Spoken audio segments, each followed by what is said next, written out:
അങ്ങനെ നമ്മുടെ vacation time ആരംഭിച്ചു. ഇനിയിപ്പോ കുട്ടികൾക്ക് കളിയും ചിരിയും ഓട്ടവും ചാട്ടവും ഒക്കെ കൂടും, അതിനോടൊപ്പം വിശപ്പും. അപ്പൊ ആ ഒരു ടൈമിലേ പുറത്തുനിന്നൊക്കെ ഫുഡ് വാങ്ങി കൊടുക്കുന്നതിനേക്കാളും പകരം നല്ല ഹെൽത്തി ആയിട്ട് നമ്മുടെ തനി നാടൻ രീതിയിലുള്ള ഫുഡ് ഉണ്ടല്ലോ, അതൊക്കെ ഉണ്ടാക്കി കൊടുത്തു നോക്കിയേ. ആ ഒരു ടേസ്റ്റ് ഒക്കെ പിള്ളേരും ഒന്ന് അറിയട്ടെന്നേ.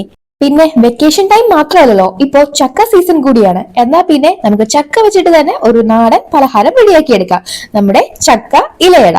അപ്പോ നല്ലതുപോലെ പഴുത്ത കുറച്ച് ചക്ക എടുത്തിട്ടുണ്ട്. എന്നിട്ട് മിക്സി ജാറിൽ നല്ല ഫൈനായിട്ട് അരച്ചെടുക്കാം. ഇതിനോടൊപ്പം ഒരു കപ്പ് വറുത്ത റവ കുറേശ്ശെ ചേർത്ത് കൊടുക്കാം. പിന്നെ ഒരു കപ്പ് തേങ്ങ ചിരകിയത്, 1-2 ടേബിൾ സ്പൂൺ ശർക്കര പൊടിച്ചത്, ഒരു അര ടീസ്പൂൺ ഏലക്കയും ജീരകവും കൂടി പൊടിച്ചതും കൂടെ ചേർത്ത് നല്ലതുപോലെ ഒന്ന് മിക്സ് ആക്കി എടുക്കാം. അപ്പൊ ചക്കയ്ക്ക് നല്ല മധുരമാണെന്നുണ്ടെങ്കിൽ അതിനനുസരിച്ചിട്ട് വേണം നമ്മൾ ശർക്കര പൊടിച്ചത് ചേർത്ത് കൊടുക്കാനായിട്ട്.